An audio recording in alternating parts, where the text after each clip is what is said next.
Halo, Assalamualaikum warahmatullahi wabarakatuh. Semangat pagi, salam sejahtera untuk kita semua.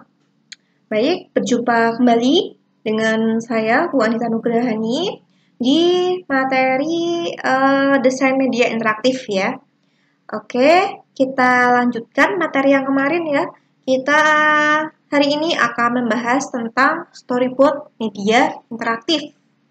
Nah, storyboard media interaktif. Jadi kompetensi dasar dan tujuan pembelajaran. Jadi di KDI ini kalian akan menerapkan storyboard dalam multimedia interaktif, kemudian menyajikan hasil pembuatan storyboard multimedia interaktif. Baik. Nah, sebelumnya kalian kan ini udah kelas 12 ya, 12 multimedia. Pastinya kalian juga sudah sering membuat storyboard. Nah, menurut kalian storyboard itu apa sih? Ayo, ada yang mau menjawab? Silahkan. Storyboard.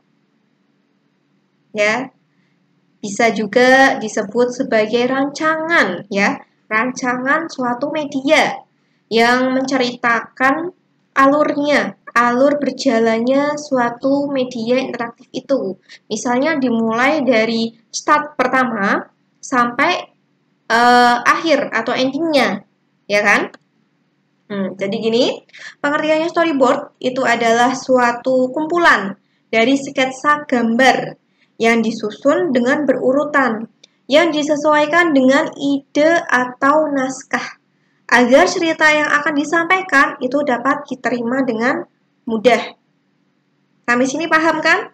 Kalian sudah sering membuat storyboard saat kalian kemarin ya sudah pernah praktek membuat iklan layanan masyarakat, ya kan? Membuat animasi. Kemudian pernah juga membuat video company profile, ya kan? Terus banyak lagi suatu media pembelajaran itu juga bisa. Jadi semuanya dibuat storyboard dulu. Ya. Ada sketsanya dulu. Apa sih fungsi storyboard? Bisa dilihat ya. Fungsi storyboard itu pertama, itu memberikan penjelasan tentang alur cerita berdasarkan gambaran besar. Mulai dari awal cerita, di tengah, hingga endingnya atau akhir cerita. Kemudian, yang kedua, storyboard juga berfungsi sebagai media untuk perencanaan media pembelajaran. Dan yang terakhir, yaitu memudahkan dalam membuat dan memahami sebuah alur pada pembuatan media interaktif. Manfaatnya apa? Manfaatnya dibuat storyboard apa sih? Apa sih kok saya harus membuat storyboard? Kenapa, Bu? Nah, karena ada manfaatnya. Manfaatnya itu yang pertama, storyboard itu bisa memudahkan kalian dalam membuat desain atau rancangan media interaktif yang akan dibuat. Kemudian juga sebagai panduan ketika kita membangun media interaktif.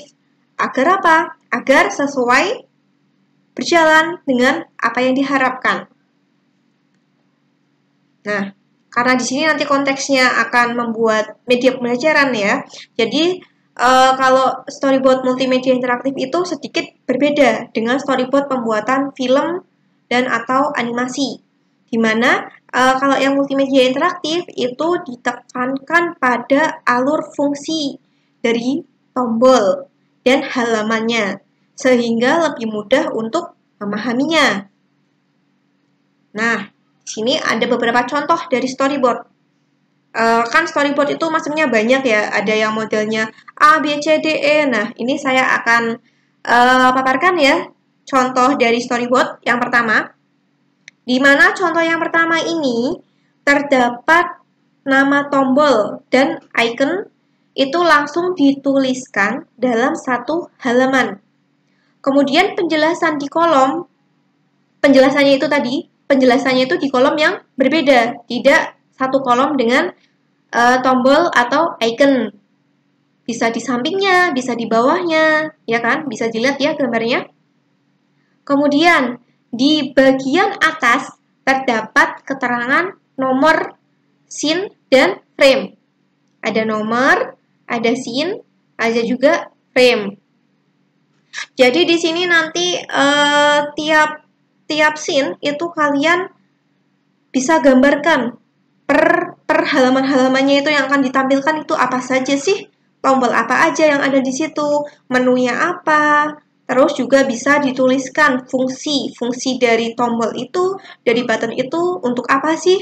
Oh, misalnya ketika saya klik mulai, itu akan menuju ke halaman selanjutnya. Seperti itu ya. Kemudian, ini ada contoh yang kedua. Contoh storyboard yang kedua ini, desain tampilannya itu di kolom tersendiri atau kolom terpisah dari kolom keterangan. Jadi ada sebuah ini ya, ilustrasi tampilan. Pertama ada judul ya, jangan lupa judul, kemudian nama bab, nama subbab, terus ada ilustrasi tampilan. Kemudian di bawahnya itu baru ada tabel yang mendeskripsikan tampilan dan fitur programnya. Misalnya di sini nama filenya main menu Excel, itu adalah deskripsinya baru di sampingnya. Main menu adalah halaman utama dari multimedia. Kemudian actionnya apa sih? Oh, ketika nanti diklik itu ke halaman tentang program. Kemudian di sini juga dijelaskan audionya. Kalau kalian membuat suatu media interaktif itu kan pasti ada audionya kan, ada pixelnya. Misalnya saat di home itu nanti intronya seperti apa sih, audionya seperti apa, itu kalian tuliskan di rancangan storyboard. Jangan lupa. Misalnya pun ketika kalian klik tombol finish, mungkin ya, finish centang gitu ya, kalian klik itu nanti ada bunyinya cring atau mungkin apalah, itu suara-suara audio tombol atau button. Jadi semuanya digambarkan di dalam storyboard. Kemudian ini contoh storyboard yang ketiga, bisa dilihat ya. Jadi ini per tampilannya. Ini tampilan suatu media pembelajaran, di mana di sini terdapat keterangan pada posisi scene. Kemudian juga ada visual gambar berisi user interface. Jadi yang akan ditampilkan itu apa sih, bentuknya seperti apa, kalian gambarkan secara umum dulu, secara kasar dulu gambarnya, sketsa itu nggak apa-apa. Yang penting di situ bisa menggambarkan menu-menunya, tampilannya yang ada di halaman itu apa saja. Kemudian jangan lupa di sini juga ada kolom audio. Audio ya, tadi background-nya. Di sini scene 1 itu ada musik instrumental seperti itu. Kemudian ada juga keterangan scene dan fungsi button. Misalnya fungsi button apa ini? Tombol navigasi itu adalah mulai menuju scene berikutnya. Seperti itu. Kemudian kalian misalnya ini bisa dilihat ya di tampilannya. Untuk yang ketiga, urutan ketiga, itu kan ada menu, beberapa menu ya, sederetan menu itu di sebelah kiri, breakdown ke bawah, itu kan ada petunjuk, ada kompetensi, ada materi, ada latihan, ada evaluasi, dan sebagainya sampai bawah. Nah, di sini, misalnya yang ketiga, ini menunjukkan tampilan petunjuk. Jadi ketika saya klik menu petunjuk, yang muncul itu apa? Nah, itu kalian gambarkan di situ. Tadi kan tampilannya kan, kalau pertama, hanya seperti ini ya. Home, kemudian jadi ada menunya, kemudian ketika saya klik menu petunjuk, maka akan keluar petunjuknya itu apa sih, ditampilkan di situ. Kemudian yang keempat, itu menampilkan petunjuk media. Kemudian ada animasi, ada teks, ada tombol, itu apa aja fungsinya kalian jelaskan di situ.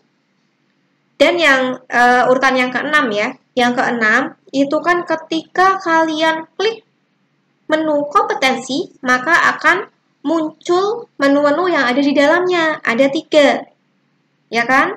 Jadi kalian langsung gambarkan saja di sampingnya, dan jangan lupa dikasih warna. Jadi untuk menunjukkan menu mana yang sedang aktif atau yang sedang diklik. Kalau ini menu yang kedua maka sampingnya itu ada breakdown menu-menu di sampingnya. Kemudian contoh yang keempat, ini terdapat kolom untuk sketsa, ya, yang di kotak itu ada tulisannya visual, itu kalian gambarkan sketsanya. Kemudian di sampingnya itu ada keterangan frame atau slide. Kemudian catatan juga dituliskan di situ.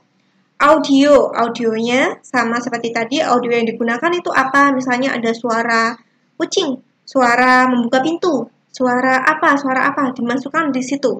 Jadi storyboard kalian buat sedetail mungkin. Nah, ini ada juga contoh yang kelima. Di sini storyboard landscape yang belum dikembangkan. Jadi masih tampilannya saja. Ada media pembelajaran interaktif sanitasi di sekolah, contohnya seperti ini. Jadi nanti di sebelah kiri itu sketsanya, yang di sebelah kanan itu ada kolom keterangan. Di sini masih dijadikan satu semuanya keterangannya. Ada halaman title page ini berisi tentang judul media pembelajaran, modul, gambar umum yang mendeskripsikan tentang isi materi, identitas pembuat, deskripsi, isi materi, dan navigasi, serta berjalannya intro, ada musik intro. Jadi semuanya dibuat secara kayak kalian menuliskan deskripsinya. Secara deskriptif ya, di sini kalian tuliskan. Nah, ini juga yang bawah, ketika saya klik next, maka akan muncul lembar yang belakangnya atau setelahnya. KI, KD, petunjuknya, materinya, evaluasi. Nah, seperti itu. Gimana? Udah makin jelas belum tentang tadi storyboard? Tadi kan kita udah bahas pengertian storyboard, manfaat, tujuan. Ada juga saya sudah menjelaskan ya tadi ada berapa? Ada 5 ya. Ada 5 contoh template dari storyboard tadi. Nah, misalnya enaknya pakai storyboard yang mana sih, Bu? Nah, storyboard itu disesuaikan dengan kebutuhannya ya. Jika kalian ingin membuat tadi di sini media pembelajaran, saya lebih recommended yang contoh yang ketiga. Tadi ya, contoh yang ketiga karena di situ sudah detail. UI-nya kalian tulis sketsa di situ, kemudian fungsi-fungsi buttonnya, nomor scene-nya, nomor frame, audio, keterangan, apapun kalian masukkan di situ. Jadi storyboard itu untuk panduan, untuk pedoman kalian ya. Saat kalian sudah mulai membuat media, itu acuannya ya dari storyboard yang sudah kalian buat. Nah, ini kesalahan-kesalahan itu kadang seperti ini. Kalian sudah membuat media, udah selesai nih, tapi kalian malah belum membuat storyboardnya. Storyboard dibuat berdasarkan media yang sudah jadi. Nah, itu salah ya. Jadi, urut-urutannya kalian harus membuat itu dulu, storyboardnya dulu, baru kalian membuat ini medianya. Misalnya di situ ada animasi, ada media pembelajaran, ada company profile, ada apapun itu. Nah, itu storyboard dulu yang dikerjakan, bukan medianya.